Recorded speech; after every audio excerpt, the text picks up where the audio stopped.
सबसे पहले हम किसान और जनजाति विद्रोहों से संबंधित महत्वपूर्ण प्रश्नों के बारे में पढ़ेंगे। पहला प्रश्न है, 19वीं शताब्दी के दौरान होने वाले बहावी आंदोलन का मुख्य केंद्र क्या था? तो दोस्तों, बहावी आंदोलन का मुख्य केंद्र पटना था। 1857 के विद्रोह के पश्चात बंगाल में कौन सा विद्रोह हुआ था? तो ये था नील विद्रोह, 1859 से 60 ईस्वी में हुआ था। आदिवासी नेता को जगत पिता या धरती आबा के नाम से किसे जाना जाता है?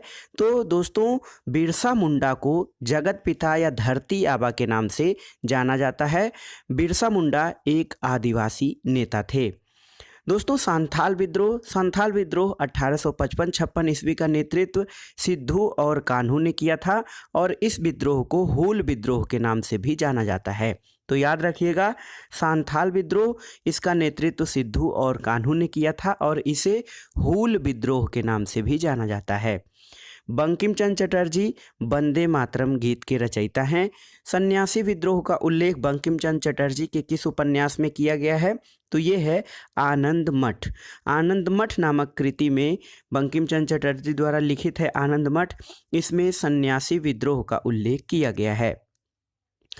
हो विद्रोह कब हुआ था? तो 1820-21 ईस्वी के मध्य जो है हो विद्रोह हुआ था। संभलपुर में हुए अनेक ब्रिटिश विद्रोहों का नेता कौन था?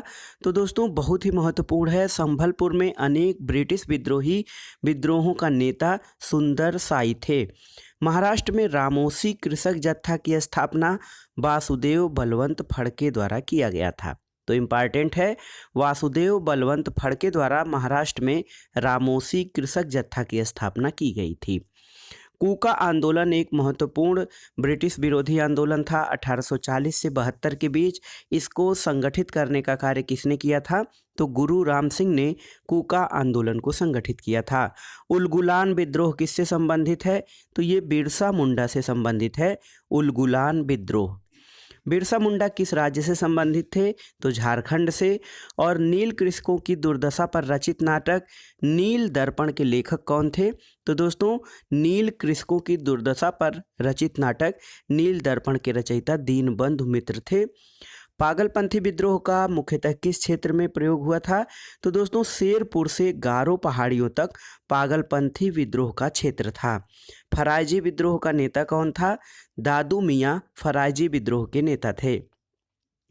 छोटा नागपुर जनजाति विद्रोह कब हुआ था? 1820 ईस्वी में। और मुंगेर के बढ़िया ताल विद्रोह का उद्देश्य क्या था? तो ये था बकास्त भूमि की वापसी की मांग जो है वो मुंगेर जो बिहार में है उसके बढ़िया ताल विद्रोह का उद्देश्य था। कोल विद्रोह जो कि 1831-32 के बीच में हुआ था, इसका नेतृत्व किसने किया था? बुद्धो भगत ने कोल विद्रोह का नेतृत्व किया था। दोस्तों, मानव बलि प्रथा जो थी भारतीय समाज में एक जो है ये कुरीति थी और मानव बलि प्रथा जिसका नाम मौर्य था, इसका निषेध करने के कारण अंग्रेजों के विरुद्ध कौन सा विद्रोह किया था? तो दोस्तों, मानव बलि प्रथा मौर्य का निषेध करने का कारण अंग्रेजों के विरुद्ध जो विद्रोह था वो खोंड जनजाति ने किया था। मुंडा विद्रोह किस वर्ष हुआ था? वर्ष 1899 में। और 1855 ईस्वी में सांथालों ने किस अंग्रेज कमांडर को पराजित किया था? मेजर बारो को पराजित किया था 1855 में सांथालों ने। सन्यासी विद्रोह का दमन करने का श्रेय किसे दिया जाता है? वारेन हेस्टिंग्स को सन्यासी विद्रोह का दमन करने का श्रेय दिया जाता है।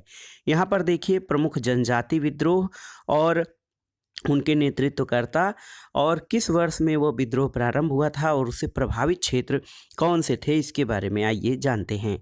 तो देखिए, चुआर जनजाति का जो है इसका विद्रोह जो हुआ था 1768 ईस्वी में। राजा जगन्नाथ ने चुआर विद्रोह का नेतृत्व किया था और इसका जो प्रभावित क्षेत्र था ये पश्चिम बंगाल का नानभूमि और बीरभूम जिले थे। हो विद्रोह, इसके नेतृत्वकर्ता राजा पराहत थे। 1820, 1822 और 1832 ईस्वी में हो विद्रोह चला था। सिंहभूमि और छोटा नागपुर जो क्षेत्र था इससे प्रभावित था। भील जनजाति द्वारा प्रारंभ किया गया एक विद्रोह था जिसका नेतृत्व सेवाराम और त्रयंबक ने किया था। भील विद्रोह का वर्ष 1818 से 48 ईस्वी तक था और खानदेश इसके प्रभाव क्षेत्र में था। खासी जनजाति द्वारा जो विद्रोह किया गया था 1829 से 32 ईस्वी में राजा तीरथ सिंह, मुकुंद सिंह और बार मानिक के नेतृत्व में। इससे प्रभावित क्षेत्र खासी पहाड़ी और असम और मेघालय का बड़ा हिस्सा था। कोल जनजाति द्वारा जो विद्रोह प्रारंभ किया गया उसके नेतृत्वकर्ता बुद्धो भगत और गंगा नारायण थे। 1831-32 में कोल विद्रोह छोटा नागपुर पठार क्षेत्र में चलाया गया था। रंपा जनजाति द्वारा जो विद्रोह था रंपा विद्रोह, ये 1879 ईस्वी में आंध्र प्रदेश इसका जो है प्रभावित क्षेत्र था और अल्लुर्री सीता रामराजू द्वारा रंपा विद्रोह का नेतृत्व किया गया था। खोंड जनजाति द्वारा जो विद्रोह हुआ चक्र बिश्नोई उसके नेतृत्व करता था 1846 से 48 में और 1855 ईस्वी में खोंड जनजाति का विद्रोह चला था। खोंडमल उड़ीसा में इसका प्रभावित क्षेत्र था।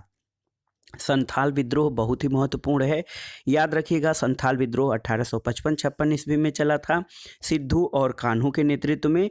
राजमहल पहाड़ी पश्चिम बंगाल का क्षेत्र इसका प्रभावित क्षेत्र था। मुंडा जनजाति का विद्रोह जो हुआ उसके नेतृत्वकर्ता बिरसा मुंडा थे। 1899 से 1900 ईस्वी में ये चला और छोटा नागपुर पठार में बिरसा मुंडा विद्रोह प्रारंभ हुआ था। भील विद्रोह इसके नेतृत्वकर्ता दौलत सिंह थे और 1914-15 ईस्वी में भील जनजाति का विद्रोह हुआ था।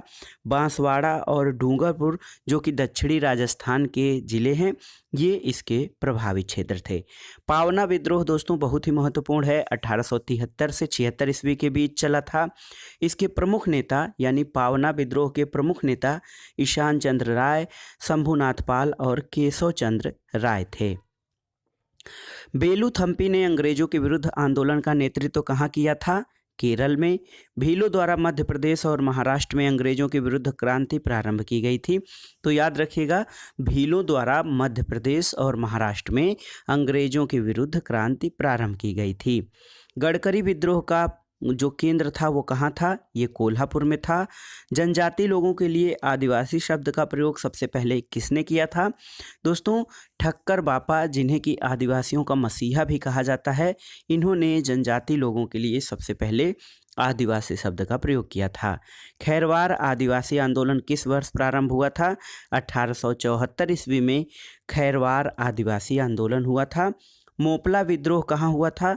तो मोपला विद्रोह का जो क्षेत्र है वो केरल का मालाबार तट था। गोविंद गिरी ने मेवाड़, बांगड़ और आसपास के क्षेत्रों में निवास करने वाले भीलों के सामाजिक सुधार के लिए लसोड़िया आंदोलन का प्रारंभ किया था। तो याद रखिएगा दोस्तों, लसोड़िया आंदोलन गोविंद गिरी ने राजस्थान के क्षेत्र में चलाया था भीलों के सामाजिक सुधार के लिए। अहोम विद्रोह जो कि 1828 से 1835 तक चला था, किस राज्य से संबंधित है? तो अहोम विद्रोह असम से संबंधित है। राम सिंह के नेतृत्व में संचालित कूका आंदोलन की शुरुआत मूलतः किसके द्वारा की गई थी? भगत जवाहर मल सेन के द्वारा जो है ये कूका आंदोलन की शुरुआत की गई थी। महाराष्ट्र में कौन सा विद्रोह हुआ था? भील विद्रोह हुआ था महाराष्ट्र में। और बिरसा मुंडा ने किस पंथ की स्थापना पर बल दिया था? तो बिरसा मुंडा ने एकेश्वरवाद की स्थापना पर बल दिया था। यहाँ पर देखिए मैप के माध्यम से प्रमुख किसान और नागरिक विद्रोह को दिखाया गया है, तो बहुत आसानी से आप समझ सकते हैं। यहाँ पर देखिए पंजाब में कूका विद्रोह 1840 से 1872 तक, इसका नेतृत्व भगत जवाहर मल, बालक सिंह और राम सिंह कूका ने किया था। देखिए राजस्थान में जो है भील विद्रोह था और इसका नेतृत्व दशरथ, हिरिया और सेवाराम ने किया था। इसके अलावा देखिए गुजरात में कच्छ विद्रोह था, इसका नेतृत्व भारतमल और झरेजा ने किया था। बघेरा विद्रोह 1818 में हुआ था। झारखंड में दोस्तों कई विद्रोह हुए। कोल विद्रोह 1831 में, इसका नेतृत्व बुद्धो भगत ने किया था। संथाल विद्रोह, इसका नेतृत्व सिद्धू कान्हू ने किया था। और खैरवार विद्रोह का नेतृत्व जो है खैरवार विद्रोह 1874 में, मुंडा विद्रोह 1899 में, ताना भगत आंदोलन 1914 में। ताना भगत आंदोलन का नेतृत्व जतरा भगत ने किया था और युवान व जुआंग विद्रोह हुआ था झारखंड में, जिसका नेतृत्व रन्न नायक ने किया था। असम में देखते हैं अहोम विद्रोह, इसका नेतृत्व गोमधर कुंवर ने किया था। खासी विद्रोह नेतृत्व राजा तीरथ सिंह ने किया था। यहाँ पर देखिए नागालैंड में नागा विद्रोह हुआ था, इसका नेतृत्व रानी गेडिनेल्यू ने किया था। 1931 में ये विद्रोह हुआ था। और मणिपुर में कुकी विद्रोह 1917 में हुआ था। बिहार में प्रमुख विद्रोह जो हुए थे उसमें बहावी विद्रोह, इसका नेतृत्व सैयद अहमद बरेलवी ने किया था। सन्यासी विद्रोह पश्चिम बंगाल में हुआ था और इसका नेतृत्व सन्यासी जो गिरी संप्रदाय के थे उन्होंने किया था। फकीर विद्रोह 1776 में, इसका नेतृत्व मजनू शाह चिराग ने किया था। पागलपंथी विद्रोह 1813 में हुआ था, नेतृत्व करम शाह और टीपू मीर ने किया था। फराइजी विद्रोह 1820 में, इसका नेतृत्व दादू मियाँ ने किया था। और भूमिज विद्रोह 1833 में पश्चिम बंगाल में हुआ था। उड़ीसा में देखते हैं दोस्तों खोंड विद्रोह 1837 में, इसका नेतृत्व चक्र बिश्नोई ने किया था। पाइका विद्रोह 1817 में, इसका नेतृत्व बक्सी जगबंधु ने किया था। और संभलपुर विद्रोह उड़ीसा में हुआ था 1833 से 62 ईस्वी के मध्य, इसका नेतृत्व सुरेंद्र साई ने किया था। यहाँ पर देखिए दोस्तों तेलंगाना में कोया विद्रोह 1876 से 80 के बीच में हुआ था, इसका नेतृत्व टोम्पा मोरा ने किया था। टोम्पा सोरा इन्होंने कोया विद्रोह का नेतृत्व किया था। आंध्र प्रदेश का प्रसिद्ध रंपा विद्रोह है 1879 में, इसका नेतृत्व सीताराम राजू ने किया था। और चेंचू आदिवासी आंदोलन 1920 में हुआ था, जिसका नेतृत्व मोतीलाल तेजावत ने किया था।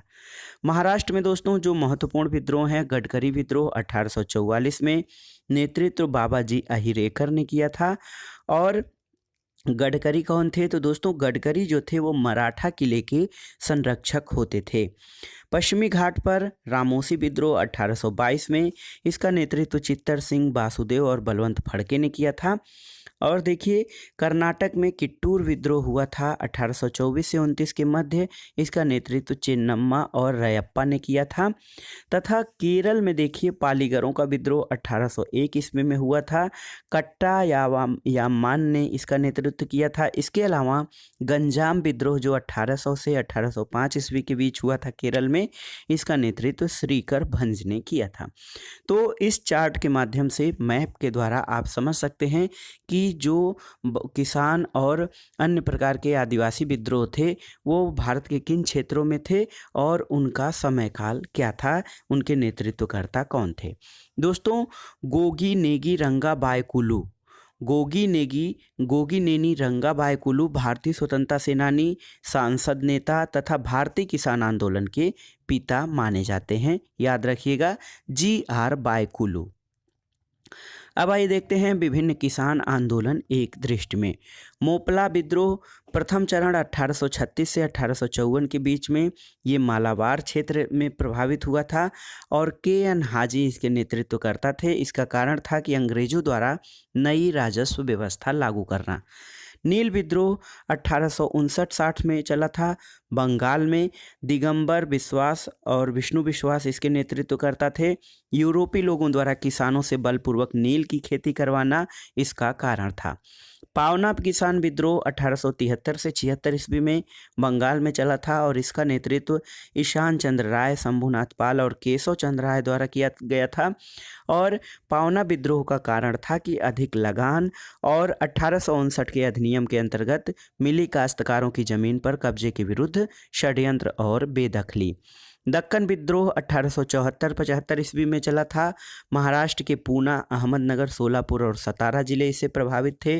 बाबा साहब देशमुख ने इसका नेतृत्व किया था और इसका कारण यानी दक्कन विद्रोह का कारण रैयतवाड़ी वाले क्षेत्र के किसान कर्ज अदायगी को लेकर महाजनों के जाल में फंस गए थे और कपास की गिरती कीमतें और अकाल के बावजूद लगान की दर में कोई कमी नहीं की गई अपितु अधिक वृद्धि की गई थी।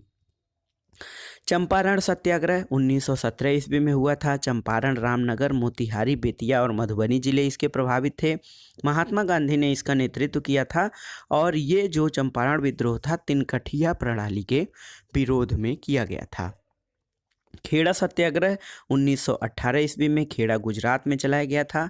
महात्मा गांधी और वल्लभ भाई पटेल ने इसका नेतृत्व किया था। इसका कारण था कि फसल बर्बाद होने के बावजूद सरकार द्वारा मालगुजारी वसूल किया गया था। अवध किसान आंदोलन 1920 में चलाया गया। प्रतापगढ़, रायबरेली, सुल्तानपुर और फैजाबाद इसके प्रभावित क्षेत्र थे। झिंगुरी लाल सिंह और बाबा रामचंद्र ने इसका नेतृत्व किया था और इसका कारण था अवैध लगान और बेदखली अधिनियम लागू हो गया था और अवध माल गुजारी संशोधन अधिनियम से लगान में बढ़ोतरी किए जाने के कारण अवध किसान आंदोलन प्रारंभ किया गया था। एका आंदोलन बाराबंकी, हरदोई, बहराइच और सीतापुर में चलाया गया था। मदारी पासी इसके नेतृत्व करता थे और इसका कारण था लगान में वृद्धि। मोपला विद्रोह का द्वितीय चरण 1921 ईस्वी में चलाया गया। मालाबार प्रभावित क्षेत्र था। अली मुदलियार मोपला विद्रोह के द्वितीय चरण के नेतृत्व करता थे। अधिक लगान और बेदखली इसके कारण थे। बारदोली सत्याग्रह 1928 ईस्वी में सूरत के बारदोली तालुका में चलाया गया था। सरदार वल्लभ भाई पटेल ने इसका नेतृत्व किया था और इसका कारण लगान में बढ़ोतरी था।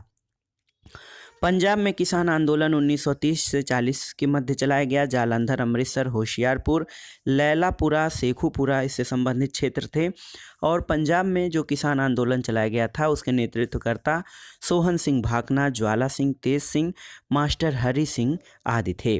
भू राजस्व में कटौती, ऋणों के भुगतान में स्थगन, तात्कालिक कारण अमृतसर और लाहौर में भू राजस्व का पुनर्निर्धारण था और राजस्व का पुनर्निर्धारण, नहर कर आदि में वृद्धि पंजाब में किसान आंदोलन के प्रमुख कारण थे। तेभागा आंदोलन, तो तेभागा आंदोलन 1946 में चलाया गया था। दिनाजपुर, रंगपुर, जलपाईगुड़ी, मिदनापुर, 24 परगना जिले इससे प्रभावित थे। कंपाराम भवन सिंह और मूली सिंह ने तेभागा आंदोलन का नेतृत्व किया था। इसका कारण था कि बटाईदारों ने निर्णय लिया कि वे जोतदारों को आधे के स्थान पर 1/3 उपज देंगे।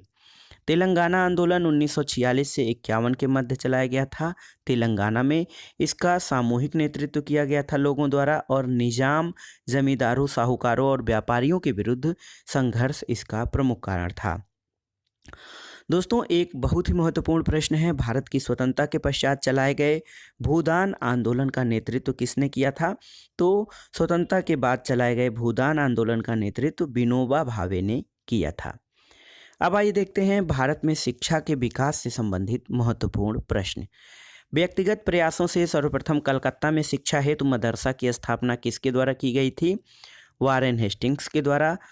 वर्ष 1784 में कलकत्ता में एशियाटिक सोसाइटी ऑफ बंगाल की स्थापना किसने की थी? सर विलियम जोन्स ने। दोस्तों, एशियाटिक सोसाइटी ऑफ बंगाल जो था इसके अधीन सर्वप्रथम भगवत गीता का अंग्रेजी में अनुवाद चार्ल्स विल्किंस ने किया था और कालिदास की प्रसिद्ध रचना अभिज्ञान शाकुंतलम का पहली बार अंग्रेजी में अनुवाद सर विलियम जोन्स द्वारा किया गया था।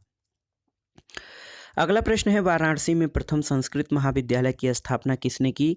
जोनाथन डंकन ने। और वर्ष 1800 में कलकत्ता में असैन्य अधिकारियों के प्रशिक्षण के लिए फोर्ट विलियम कॉलेज की स्थापना किसके द्वारा की गई थी? तो फोर्ट विलियम कॉलेज की स्थापना लॉर्ड वेलेस्ली द्वारा की गई थी। किस अधिनियम के द्वारा भारत में शिक्षा के प्रसार हेतु 1 लाख रुपए खर्च करने का अधिकार गवर्नर जनरल को दिया गया था? ये था चार्टर अधिनियम 1813 के द्वारा। आंग्ल प्राच्य विवाद यानी एंग्लो ओरिएंटलिस्ट कंट्रोवर्सी किससे संबंधित है? तो भारत में शिक्षा पद्धति लागू करने के तरीके से संबंधित है आंग्ल प्राच्य विवाद। भारत में शिक्षा के प्रसार हेतु आंग्लवादी यूरोपीय ज्ञान और अंग्रेजी भाषा के समर्थक थे, जबकि प्राच्यवादी जो होते थे ये भारतीय पारंपरिक ज्ञान और भारतीय भाषाओं के समर्थक होते थे। तो याद रखिएगा, भारत में जो आंग्लवादी थे ये यूरोपियन ज्ञान और अंग्रेजी भाषा के समर्थक थे, जबकि प्राच्यवादी जो ओरिएंटलिस्ट थे ये भारतीय पारंपरिक ज्ञान और भारतीय भाषाओं के समर्थक थे। शिक्षा के संबंध में विख्यात अधोमुखी निस्यंदन सिद्धांत यानी डाउनवर्ड फिल्ट्रेशन थियरी के प्रवर्तक कौन थे? तो ये थे ऑकलैंड। और लॉर्ड मैकाले किस शिक्षा पद्धति से संबंधित थे? अंग्रेजी शिक्षा पद्धति से। भारत में आधुनिक शिक्षा प्रणाली की शुरुआत कब हुई थी? तो 1835 के मैकाले के मेमोरेंडम या स्मरण पत्र से भारत में आधुनिक शिक्षा प्रणाली की शुरुआत हुई थी। भारत में अंग्रेजी शिक्षा किस वायसराय के शासनकाल में प्रारंभ की गई थी? लॉर्ड विलियम बेंटिक के शासनकाल में। और किस घोषणा पत्र को भारतीय शिक्षा का मैग्ना कार्टा कहा जाता है? ये था वुड डिस्पैच यानी वुड घोषणा पत्र 1854 ईस्वी। अगला प्रश्न है कि वुड घोषणा पत्र के सुझाव पर कलकत्ता, बम्बई और मद्रास में किस वर्ष विश्वविद्यालयों की स्थापना की गई थी? तो वर्ष 1857 में कलकत्ता, बम्बई और मद्रास विश्वविद्यालय की स्थापना की गई थी। दोस्तों, मनुस्मृति वह प्रथम ग्रंथ है जिसका अनुवाद सबसे पहले संस्कृत से अंग्रेजी भाषा में ए कोड ऑफ जेंटुलाज के नाम से प्रकाशित हुआ था। मनुस्मृति का जो है अंग्रेजी अनुवाद। पेरिस स्थित रॉयल एशियाटिक सोसाइटी की सदस्यता किस भारतीय को प्रदान की गई थी? माइकल मधुसूदन दत्त को। और बम्बई में प्रथम महिला विश्वविद्यालय की स्थापना किसके द्वारा की गई थी? D.K. कर्वे। दोस्तों, D.K. कर्वे, जिनका पूरा नाम धुंधुपंत केशव कर्वे था, इन्होंने बम्बई में प्रथम महिला विश्वविद्यालय की स्थापना की थी। भारतीय विश्वविद्यालयों में धार्मिक शिक्षा के लिए किसने प्रबल रूप में वकालत की थी? मदन मोहन मालवीय ने। बनारस हिंदू विश्वविद्यालय का शिलान्यास किसके द्वारा किया गया था? लॉर्ड हार्डिंग के द्वारा। दोस्तों, भारत में शिक्षा के क्षेत्र में विकास के लिए एनी बेसेंट ने वर्ष 1898 में सेंट्रल हिंदू कॉलेज की स्थापना की थी, जो कि वर्ष 1916 में मदन मोहन मालवीय द्वारा हिंदू विश्वविद्यालय या BHU बनारस हिंदू विश्वविद्यालय बना था। तो बनारस हिंदू विश्वविद्यालय की जो मूल संस्था थी वो सेंट्रल हिंदू कॉलेज थी। इसकी स्थापना एनी बेसेंट ने की थी। वर्ष 1817 में डेविड हेयर के सहयोग से कलकत्ता में हिंदू कॉलेज की स्थापना किसके द्वारा की गई थी? तो कलकत्ता में हिंदू कॉलेज राजा राममोहन राय के द्वारा की गई थी। वर्ष 1847 में रुड़की इंजीनियरिंग कॉलेज के रूप में भारत के प्रथम इंजीनियरिंग कॉलेज की स्थापना किसने की थी? जेम्स टॉमसन के द्वारा रुड़की इंजीनियरिंग कॉलेज की स्थापना सबसे पहले 1847 ईस्वी में तकनीकी ज्ञान और अभियांत्रिकी ज्ञान को बढ़ावा देने के उद्देश्य से की गई थी। अब आइए देखते हैं भारत में शिक्षा से संबंधित प्रमुख शिक्षा आयोग। चार्ल्स वुड डिस्पैच 1854 ईस्वी में लॉर्ड डलहौजी के शासनकाल में। हंटर आयोग 1882 में लॉर्ड रिपन के शासनकाल में। रैले कमीशन या जिसको कि विश्वविद्यालय आयोग भी कहा जाता है 1902 ईस्वी में लॉर्ड कर्जन के शासनकाल में। सैडलर आयोग की स्थापना 1917 में लॉर्ड चेम्सफोर्ड के शासनकाल में। इंच कैप आयोग बहुत ही महत्वपूर्ण है 1923 में लॉर्ड रीडिंग के शासनकाल में। और ये देखिए हार्टोग समिति जो कि प्राथमिक शिक्षा से संबंधित थी 1929 ईस्वी में स्थापित हुई थी लॉर्ड इरविन के शासनकाल में। लिंडसे आयोग प्रौढ़ शिक्षा से संबंधित था 1929 में ये बना था। उस समय भारत के गवर्नर जनरल लॉर्ड इरविन थे। और सार्जेंट कमीशन जो था ये 1944 ईस्वी में लॉर्ड वेवेल के शासनकाल में गठित हुआ था। इसके अलावा स्वतंत्रता के बाद राधाकृष्णन आयोग 1948 में गठित हुआ था लॉर्ड माउंटबेटन के शासनकाल में। दोस्तों, महात्मा गांधी द्वारा एक वर्धा योजना चलाई गई थी 1937 ईस्वी में जो कि शिक्षा से संबंधित थी। अब आइए देखते हैं भारत में आधुनिक प्रेस का विकास या भारत में प्रेस के विकास से संबंधित महत्वपूर्ण प्रश्न। भारत का प्रथम समाचार पत्र द बंगाल गजट किस वर्ष प्रकाशित किया गया था? सन 1780 में जेम्स ऑगस्ट हिक्की के द्वारा भारत का प्रथम समाचार पत्र द बंगाल गजट प्रकाशित किया गया था। वर्नाकुलर प्रेस एक्ट किस वायसराय के समय में पारित हुआ था? लॉर्ड रिटेन के शासनकाल में। और 1866 में ज्ञान प्रदायिनी पत्रिका का संपादक कौन था? नवीन चंद्र राय। भारत में सर्वप्रथम प्रेस सेंसरशिप किसने लागू की थी? लॉर्ड वेलेस्ली ने। और अल हिलाल तथा अल बलाग नामक पत्रिकाएं किसके द्वारा प्रकाशित की गई थीं? मौलाना अबुल कलाम आज़ाद द्वारा अल हिलाल और अल बलाग पत्रिकाएं प्रकाशित की गई थीं। अमृत बाजार पत्रिका की स्थापना किसने की थी? शिशिर कुमार घोष ने। और रामानंद चटर्जी द्वारा बंगाली भाषा में संपादित मॉडर्न रिव्यू पत्रिका कहाँ से प्रकाशित होती थी? तो ये कलकत्ता से प्रकाशित होती थी। दोस्तों, एक महत्वपूर्ण तथ्य है कि 1878 का vernacular press act Lord Ripon ने वर्ष 1882 में रद्द कर दिया था। जो वर्नाकुलर प्रेस एक्ट या देसी भाषा प्रेस एक्ट था 1878 का, लॉर्ड लिटन के शासनकाल में आया था। इसको 1882 में लॉर्ड रिपन ने रद्द कर दिया था। इसी कारण रिपन को भारतीय प्रेस का मुक्तिदाता कहा जाता है। पत्रकार के कर्तव्य का निर्वहन करते हुए जेल जाने वाला प्रथम भारतीय कौन था? बाल गंगाधर तिलक। एक साप्ताहिक के रूप में यंग इंडिया का शुभारंभ किसने किया था? होम रूल पार्टी ने। भारतीयों द्वारा अंग्रेजी भाषा में प्रकाशित प्रथम समाचार पत्र कौन सा था? तो ये था हिंदू पैट्रियट। और अमेरिका में फ्री हिंदुस्तान अखबार निकालने का प्रारंभ किसने किया था? तो तारक नाथ दास ने अमेरिका में फ्री हिंदुस्तान अखबार निकाला था। दोस्तों, कानपुर से प्रकाशित प्रताप समाचार पत्र के माध्यम से विजय सिंह पथिक ने बिजौलिया आंदोलन को पूरे भारत में चर्चा का विषय बना दिया था। अगला प्रश्न है, फारसी साप्ताहिक मिराटुल अखबार किसके द्वारा संपादित किया गया था? तो ये राजा राममोहन राय द्वारा संपादित किया गया था मिराटुल अखबार, जो कि फारसी भाषा में था। रॉबर्ट नाइट ने कलकत्ता में वर्ष 1878 में अंग्रेजी भाषा की किस पत्रिका का संपादन किया था? ये था स्टेट्समैन। इसके संपादक रॉबर्ट नाइट थे। अगला प्रश्न है, 1861 में इंडियन मिरर नामक अखबार का प्रकाशन कहाँ से होता था? कलकत्ता से। बहिष्कृत भारत पत्रिका डॉक्टर भीमराव अंबेडकर द्वारा संपादित की गई थी। हरिजन पत्रिका के प्रारंभकर्ता महात्मा गांधी थे। और लिटन द्वारा वर्नाकुलर प्रेस एक्ट पारित कर किस वर्ष भारतीय समाचार पत्रों पर प्रतिबंध लगाया गया था? तो वर्ष 1878 ईस्वी में। वर्ष 1920 में लाहौर से लाला लाजपत राय द्वारा उर्दू में वंदे मातरम समाचार पत्र का प्रारंभ किया गया था। अगला प्रश्न है, सोम प्रकाश नामक समाचार पत्र की शुरुआत किसने की थी? ईश्वरचंद्र विद्यासागर ने। और लीडर अखबार किस कार्य के लिए प्रसिद्ध था? उदारवादियों की नीतियों का प्रचार करने के लिए लीडर अखबार प्रसिद्ध था। अगला प्रश्न है कि अंग्रेजी साप्ताहिक पत्र वंदे मातरम के साथ किसका संबंध है? तो वंदे मातरम के साथ संबंधित हैं Arvind Ghosh. Vernacular press act 1878 का समर्थन किस पत्रिका ने किया था? तो ये पत्र था पायनियर। दोस्तों, नील आंदोलन का समर्थन करने वाली पत्रिका हिंदू पैट्रियट का संपादक किसने किया था? तो हिंदू पैट्रियट का संपादन हरिश्चंद्र मुखर्जी के द्वारा किया गया था। स्वदेश वाहिनी नामक पत्रिका के संपादक कौन थे? के रामकृष्ण पिल्लई।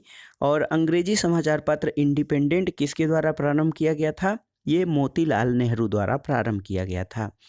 मराठी भाषा की पत्रिका केसरी के संपादक कौन थे? तो लोकमान्य बाल गंगाधर तिलक। और इंडियन नेशन अखबार का प्रकाशन कहाँ से होता था? ये पटना से प्रकाशित होता था। दोस्तों, कांग्रेस के प्रथम अधिवेशन के समाप्त होने के एक सप्ताह बाद कलकत्ता के समाचार पत्र द इंडियन मिरर ने लिखा था कि बम्बई में आयोजित प्रथम राष्ट्रीय कांग्रेस भारत में ब्रिटिश शासन के इतिहास में एक महत्वपूर्ण अध्याय जोड़ती है। तो ये कथन है इंडियन मिरर का, जो कि भारतीय राष्ट्रीय कांग्रेस की स्थापना के प्रथम सम्मेलन के एक सप्ताह बाद प्रकाशित समाचार पत्र की टैगलाइन थी। दोस्तों, अंग्रेजी समाचार पत्र लीडर, जो कि उदारवादियों का मुख्य पत्र माना जाता था, इसका संपादन मदन मोहन मालवीय ने अभ्युदय पत्रिका के बाद शुरू किया था। तो लीडर का संपादन मदन मोहन मालवीय के द्वारा किया गया था। अब आइए देखते हैं प्रमुख समाचार पत्र और पत्रिकाएं तथा उनके जो संपादक हैं। तो बंगाल गजट 1780 ईस्वी में प्रकाशित हुआ था। जेम्स ऑगस्ट हिक्की इसके संपादक थे। और कलकत्ता से ये अंग्रेजी भाषा में प्रकाशित होता था। बंगाल गजट 1816 में गंगाधर भट्टाचार्य द्वारा भी प्रकाशित किया गया कलकत्ता से अंग्रेजी भाषा में। समाचार दर्पण 1818 में मार्समैन द्वारा कलकत्ता से प्रकाशित किया गया था बंगाली भाषा में। दिग्दर्शन पत्र 1818 में मार्समैन द्वारा कलकत्ता से बंगाली भाषा में प्रकाशित किया गया था। संवाद कौमुदी पत्र 1821 में राजा राममोहन राय द्वारा कलकत्ता में प्रकाशित किया गया था, बंगाली भाषा में था ये। मिराटुल अखबार आप जानते हैं फारसी भाषा में था, राजा राममोहन राय द्वारा कलकत्ता से प्रकाशित किया गया था। बॉम्बे समाचार 1822 ईस्वी में फरदून जी मर्जबान द्वारा बम्बई में गुजराती भाषा में प्रकाशित किया गया था। बंगदत्त 1830 ईस्वी में द्वारिकानाथ टैगोर और प्रसन्न टैगोर द्वारा कलकत्ता से बंगाली भाषा में प्रकाशित किया जाता था। जामे जमशेद ये 1831 में पीएम मोतीबाला द्वारा बम्बई से फारसी भाषा में प्रकाशित समाचार पत्र था। राष्ट्रगोप्तार या जो है सत्यवादी, इसका हिंदी होता है राष्ट्रगोप्तार, 1851 में दादा भाई नौरोजी ने बम्बई में गुजराती भाषा में प्रकाशित किया था। सत्य प्रकाश 1852 ईस्वी में करसोन दास मूलजी द्वारा अहमदाबाद में गुजराती भाषा में प्रकाशित किया गया था। हिंदू पैट्रियाट का प्रकाशन 1853 से गिरीश चंद्र घोष और हरिश्चंद्र मुखर्जी के संपादक में कलकत्ता से अंग्रेजी भाषा में किया जाता था। सोम प्रकाश जो था ये 1859 ईस्वी में, इसकी स्थापना ईश्वर चंद्र विद्यासागर ने की थी कलकत्ता में, और ये बंगाली भाषा में प्रकाशित होता था। इंडियन मिनट समाचार पत्र 1861 में देवेंद्रनाथ टैगोर और मदन मोहन घोष द्वारा स्थापित किया गया था। कलकत्ता से ये अंग्रेजी भाषा में प्रकाशित होता था। टाइम्स ऑफ इंडिया 1861 में अंग्रेजी प्रेस द्वारा बम्बई में अंग्रेजी भाषा में प्रकाशित होने वाला समाचार पत्र था, जो आज भी प्रकाशित होता था है। इंदु प्रकाश 1862 में जस्टिस राणा डे द्वारा बम्बई में मराठी भाषा में प्रकाशित या प्रारंभ किया गया था। नेटिव ओपिनियन 1864 में वीएन मांडलिक द्वारा बम्बई से प्रकाशित किया गया था अंग्रेजी भाषा में। पायनियर 1865 में ये अंग्रेजी प्रेस द्वारा प्रारंभ किया गया था। इसका प्रकाशन इलाहाबाद में अंग्रेजी भाषा में किया जाता था। कवि वचन सुधा आप जानते हैं 1867 में भारतेंदु हरिश्चंद्र द्वारा वाराणसी में हिंदी भाषा में प्रकाशित किया गया था। अमृत बाजार पत्रिका 1868 में मोतीलाल घोष और शिशिर घोष के द्वारा प्रारंभ की गई थी कलकत्ता में, और ये बंगाली भाषा में प्रकाशित होता था। मद्रास मेल 1868 में अंग्रेजी प्रेस द्वारा प्रारंभ की गई थी, स्थापित की गई थी मद्रास में अंग्रेजी भाषा में। बंग दर्शन 1873 में बंकिम चंद्र भट्ट द्वारा प्रारंभ की गई थी कलकत्ता में, ये बंगाली भाषा में प्रकाशित होता था। द ट्रिब्यून है 1881 से प्रारंभ होता है, सर दयाल सिंह मजीठिया इसके स्थापक थे, और लाहौर से यह अंग्रेजी भाषा में प्रकाशित होता था। हिंदी प्रदीप 1877 ईस्वी में ये स्थापित किया गया था बालकृष्ण भट्ट के द्वारा, और वाराणसी से इसका प्रकाशन हिंदी में होता था। हिंदू पत्र जो हिंदू समाचार पत्र है 1878 में वीर राघवाचारी द्वारा प्रारंभ किया गया था मद्रास से अंग्रेजी भाषा में। बंगाली समाचार पत्र का प्रकाशन 1879 में एसएन बनर्जी यानी सुरेंद्र नाथ बनर्जी इसके संस्थापक थे। कलकत्ता में ये स्थापित था और अंग्रेजी भाषा में प्रकाशित होता था। बंगवासी 1881 में जोगिंदर नाथ बोस के द्वारा कलकत्ता में स्थापित किया गया था, ये बंगाली भाषा का पत्र था। मराठा 1881 में बाल गंगाधर तिलक द्वारा बम्बई में अंग्रेजी भाषा में प्रकाशित किया जाता था। मराठा और केसरी बाल गंगाधर तिलक द्वारा थे, तो याद रखिएगा मराठा जो था अंग्रेजी भाषा में था और केसरी ये मराठी भाषा में प्रकाशित होने वाला समाचार पत्र था। इंडिया 1890 में इसकी स्थापना दादा भाई नौरोजी ने की थी बम्बई में, और ये अंग्रेजी भाषा में प्रकाशित समाचार पत्र था। हिंदुस्तान स्टैंडर्ड 1899 में सच्चिदानंद सिन्हा द्वारा स्थापित किया गया था दिल्ली में, अंग्रेजी भाषा में प्रकाशित होने वाला समाचार पत्र था। इंडियन रिव्यू 1900 में स्थापना हुई थी, जी.ए. नटेशन ने इसकी स्थापना मद्रास में की थी और ये अंग्रेजी भाषा में प्रकाशित होता था। इंडियन ओपिनियन 1903 में महात्मा गांधी द्वारा स्थापित किया गया था, दक्षिण अफ्रीका में अंग्रेजी भाषा में प्रकाशित होता था। और एक महत्वपूर्ण पत्र देखिए, इंडियन सोशियोलॉजिस्ट 1905 ईस्वी में श्याम जी कृष्ण वर्मा द्वारा स्थापित किया गया था, लंदन में अंग्रेजी भाषा में प्रकाशित होता था। युगांतर पत्र ये 1906 ईस्वी में भूपेंद्र दत्त और वारिंद्र घोष द्वारा कलकत्ता में स्थापना की गई थी, बंगाली भाषा में निकलता था। दोस्तों युगांतर और वंदे मातरम जो है ये क्रांतिकारी रचनाएं मानी जाती हैं। वंदे मातरम 1909 में लाला हरदयाल और श्यामजी कृष्ण वर्मा द्वारा स्थापित किया गया था पेरिस में, जो अंग्रेजी भाषा में समाचार पत्र प्रकाशित होता था। प्रताप की स्थापना 1910 में गणेश शंकर विद्यार्थी द्वारा की गई थी कानपुर में, और ये हिंदी में प्रकाशित होने वाला समाचार पत्र था। अब आइए देखते हैं सामाजिक, धार्मिक और सांस्कृतिक आंदोलन से संबंधित महत्वपूर्ण प्रश्न। दोस्तों भारतीय पुनर्जागरण का जनक या भारतीय पुनर्जागरण का पिता किसे कहा जाता है? राजा राम मोहन राय को। और राजा राम मोहन राय को भारत में सुधार आंदोलनों के कारण भारतीय राष्ट्रवाद का जनक भी कहा जाता है और इन्हें आधुनिक भारत का महान व्यक्तित्व या आधुनिक भारत का निर्माता भी कहा जाता है। राजा राम मोहन राय किस शिक्षा पद्धति के समर्थक थे? तो ये पाश्चात्य या अंग्रेजी शिक्षा पद्धति के समर्थक थे। राजा राम मोहन राय द्वारा कलकत्ता में ब्रह्म समाज की स्थापना कब की गई थी? 1828 में। ब्रह्म समाज किस सिद्धांत पर आधारित था? ये एकेश्वरवाद पर। और संवाद कौमुदी जो कि बंगला भाषा में, मिराटुल अखबार फारसी भाषा में थी, इसके संपादक कौन थे? संवाद कौमुदी और मिराटुल अखबार के संपादक राजा राम मोहन राय थे। दोस्तों, राजा राम मोहन राय को भारत में पत्रकारिता का अग्रदूत या पत्रकारिता का जनक भी कहा जाता है। वर्ष 1815 में एकेश्वरवादी मत के प्रचार के लिए राजा राम मोहन राय ने किस संस्था का गठन किया था? तो ये थी आत्मीय सभा। और ब्रह्म समाज के विचारों को लेकर 1865 में केशव चंद्र सेन और देवेंद्रनाथ टैगोर के मध्य विवाद हुआ था, जिसके परिणाम स्वरूप केशव चंद्र सेन मूल ब्रह्म समाज से अलग हो गए और 1866 में आदि ब्रह्म समाज की स्थापना की और यही बाद में भारतीय ब्रह्म समाज कहलाया था। राम मोहन राय को राजा की उपाधि किसने दी थी? मुगल बादशाह अकबर द्वितीय ने। और राजा राम मोहन राय की समाधि कहाँ पर है? ब्रिस्टल, इंग्लैंड में स्थित है। वर्ष 1872 में नेटिव मैरिज अधिनियम को पारित करवाने में किसने महत्वपूर्ण भूमिका निभाई थी? केशव चंद्र सेन ने। वर्ष 1839 में तत्वबोधिनी सभा की स्थापना किसके द्वारा की गई थी? देवेंद्रनाथ टैगोर के द्वारा तत्वबोधिनी सभा की स्थापना की गई थी। 1875 में आर्य समाज की स्थापना किसके द्वारा की गई? तो आर्य समाज स्वामी दयानंद सरस्वती। वेदों के पुनरुत्थान का श्रेय किसे दिया जाता है?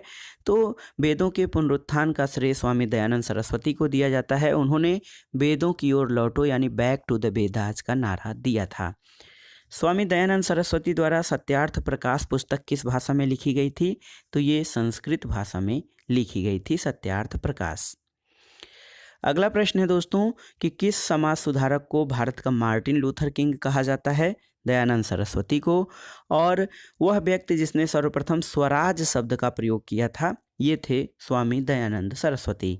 किस बंगाली नेता ने सती प्रथा का समर्थन किया था? राधा कांत देव ने सती प्रथा का समर्थन किया था। वर्ष 1867 में केशव चंद्र सेन की प्रेरणा से महाराष्ट्र में प्रार्थना समाज की स्थापना किसके द्वारा की गई थी? आत्माराम पांडुरंग ने प्रार्थना समाज की स्थापना की थी। किस एक समाज सुधारक को महाराष्ट्र का सुकरात कहा जाता है? महादेव गोविंद रानाडे को। और वर्ष 1897 में विवेकानंद द्वारा रामकृष्ण मिशन की स्थापना किस स्थान पर की गई थी? रामकृष्ण मिशन की स्थापना कलकत्ता में स्वामी विवेकानंद द्वारा की गई थी। स्वामी विवेकानंद ने विश्व धर्म संसद शिकागो में आयोजित जो सभा थी, इसमें कब भाग लिया था? 1893 ईस्वी में। सिस्टर निवेदिता कौन थी? ये विवेकानंद की शिष्या जिनका नाम मार्गरेट नोबेल था, इनको सिस्टर निवेदिता के नाम से संबोधित किया जाता है। 19वीं शताब्दी के उत्तरार्ध में नव हिंदूवाद यानी न्यू हिंदुइज्म को सर्वश्रेष्ठ प्रतिनिधि कौन थे? तो जो है नव हिंदूवाद के सर्वश्रेष्ठ प्रतिनिधि स्वामी विवेकानंद थे।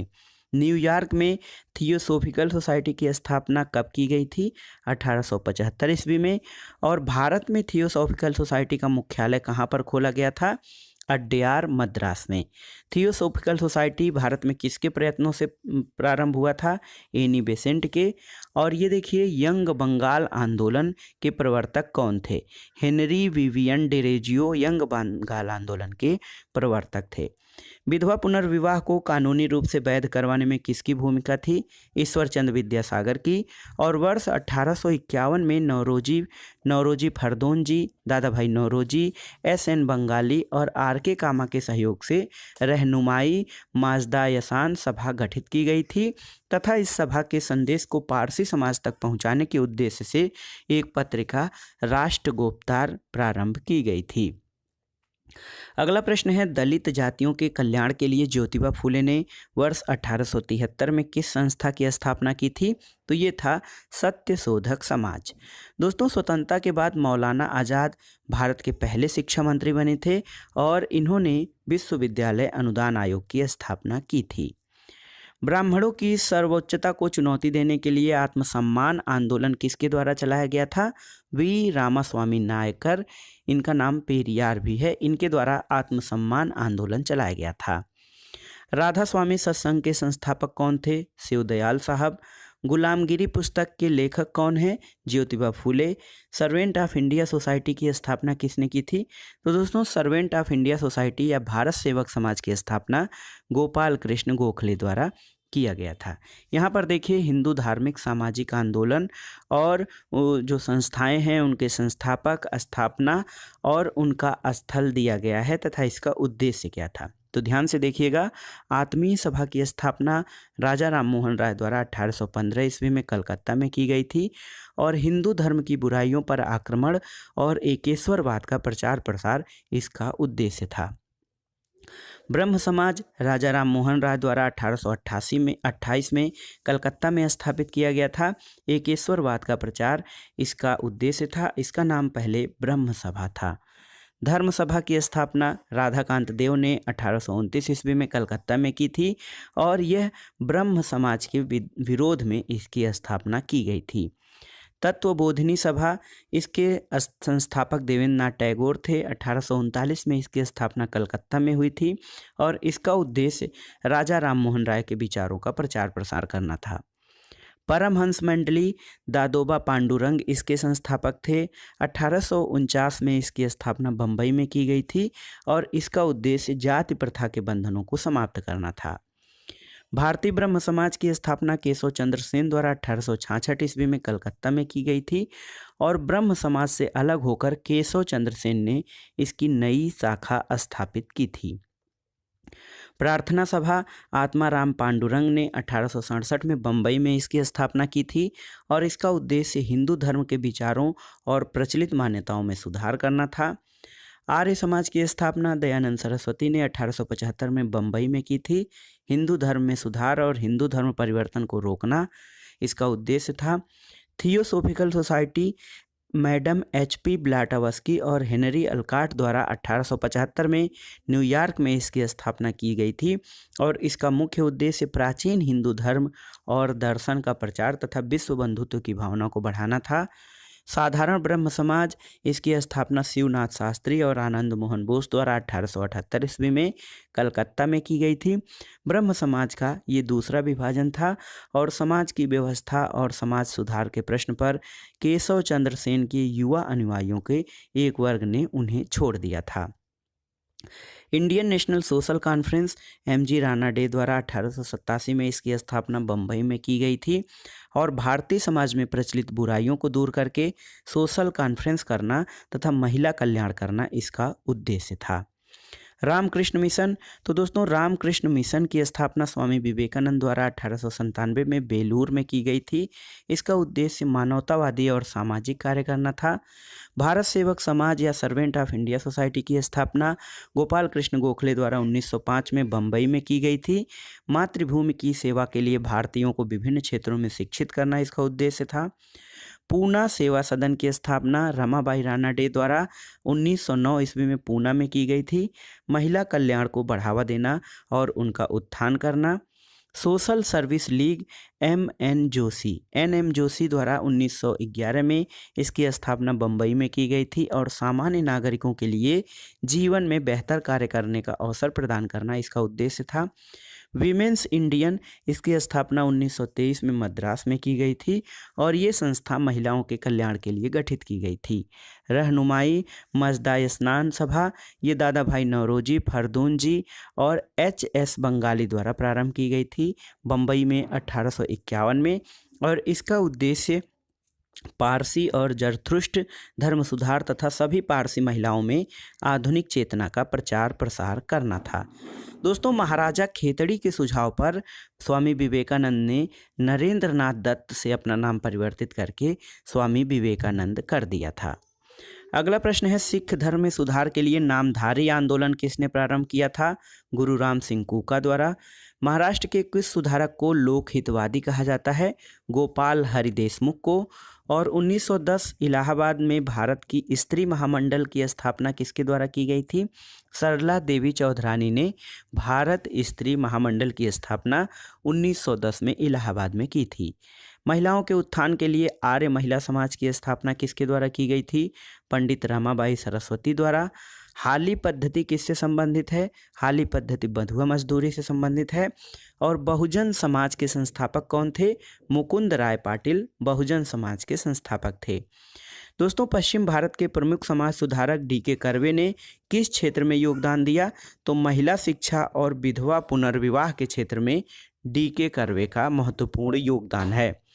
भारत में मुस्लिम सुधार आंदोलन का प्रवर्तक किसे माना जाता है? भारत में मुस्लिम सुधार आंदोलन का प्रवर्तक किसे माना जाता है? तो दोस्तों, सर सैयद अहमद खान को भारत में मुस्लिम सुधार आंदोलन का प्रवर्तक माना जाता है। तहजीब उल अखलाक सभ्यता और नैतिकता नामक पत्रिका के संपादक कौन थे? सर सैयद अहमद खान तहजीब उल अखलाक यानी सभ्यता और नैतिकता नामक पत्रिका के संपादक थे। दोस्तों, सर सैयद अहमद खान और बनारस के राजा शिव प्रताप सितारे हिंद ने कांग्रेस की स्थापना के विरोध में यूनाइटेड इंडियन पैट्रियाटिक एसोसिएशन की स्थापना की थी। तो यूनाइटेड इंडियन पैट्रियाटिक एसोसिएशन की स्थापना सर सैयद अहमद खान द्वारा बनारस के राजा शिव प्रसाद सिंह यानी शिव प्रसाद सिंह सितारे हिंद के सहयोग से कांग्रेस की स्थापना के विरोध में की गई थी। अब आइए देखते हैं भारत में मुस्लिम सुधार आंदोलन और उनके संस्थापक तथा विशेषताएं क्या थीं। अलीगढ़ आंदोलन के बारे में देखते हैं। दोस्तों, अलीगढ़ आंदोलन की स्थापना सर सैयद अहमद खान द्वारा अलीगढ़ में की गई थी और इसका उद्देश्य अंग्रेजी शिक्षा और ब्रिटिश सरकार के पक्ष में सबसे प्रभावी आंदोलन के रूप में की गई थी। 1875 में अहमद खान ने अलीगढ़ में मोहम्मद एंग्लो ओरिएंटल स्कूल की स्थापना भी की थी। अहमदिया आंदोलन, तो इसकी स्थापना मिर्ज़ा गुलाम अहमद ने पंजाब में की थी और यह उदारवादी सिद्धांत पर आधारित आंदोलन था। इसमें जहर का विरोध किया गया था। और देखिए, देवबंद आंदोलन, इसकी स्थापना मोहम्मद कासिम नौतनवी रशीद अहमद गंगोही के द्वारा देवबंद सहारनपुर उत्तर प्रदेश में की गई थी। इसका मुख्य उद्देश्य कुरान की शिक्षाओं का प्रसार करना और अंग्रेज़ों का विरोध करना था। इसके अलावा एक महत्वपूर्ण मुस्लिम सुधार आंदोलन बहावी आंदोलन था। सैयद अहमद राय बरेलवी के द्वारा प्रारंभ किया गया था। पटना बहावी आंदोलन का मुख्य केंद्र था और यह मुख्यतः सांप्रदायिक मुस्लिम सुधारवादी आंदोलन था। यहाँ पर आइए देखते हैं अंग्रेजों द्वारा निर्मित सामाजिक सुधार के कानून और प्रमुख अधिनियम। दोस्तों, नवजात कन्या हत्या कानून सर जॉन शोर के जो है गवर्नर जनरल के कार्यकाल में वर्ष 1795 में ये कानून बना था और इसके द्वारा कन्याओं के हत्या पर रोक लगाई गई थी। बाल हत्या निवारक कानून लॉर्ड बेलेजली के शासनकाल में 1804 में और इसके द्वारा नवजात शिशुओं को मारने पर रोक लगाई गई थी। सती प्रथा निषेध कानून लॉर्ड विलियम बेंटिक के शासनकाल में 1829 में ये जो कानून बना था, इसके द्वारा सती प्रथा पर कानूनी रूप से रोक लगाकर इसे हत्या माना गया था। हिंदू विधवा पुनर्विवाह अधिनियम लॉर्ड डलहौजी के शासनकाल में 1856 में पारित हुआ था और इस अधिनियम द्वारा विधवा विवाह को कानूनी मान्यता दी गई थी। सम्मति आयु अधिनियम लैंसडाउन के शासनकाल में 1891 में जो है ये कानून बना था और 12 वर्ष की कम आयु के बालकों को विवाह करने पर रोक लगाई गई थी। एक महत्वपूर्ण एक्ट है दोस्तों, शारदा एक्ट, बहुत ही महत्वपूर्ण है, कई बार परीक्षाओं में पूछा है। शारदा एक्ट लॉर्ड इरविन के शासनकाल में 1929 में लाया गया था और इसके द्वारा बालकों और बालिकाओं के लिए विवाह की न्यूनतम आयु क्रमशः 18 वर्ष और 14 वर्ष घोषित की गई थी।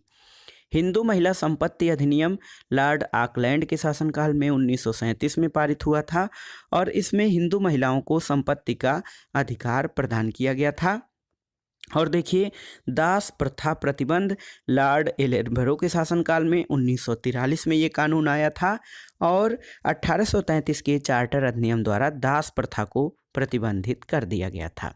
दोस्तों, भारतीय राष्ट्रीय कांग्रेस के इलाहाबाद अधिवेशन में 1888 में ये हुआ था, जिसमें जॉर्ज यूले को भारतीय राष्ट्रीय कांग्रेस का अध्यक्ष चुना गया था और जॉर्ज यूले प्रथम और एकमात्र ब्रिटिश थे जिन्हें कि भारतीय राष्ट्रीय कांग्रेस का अध्यक्ष चुना गया था।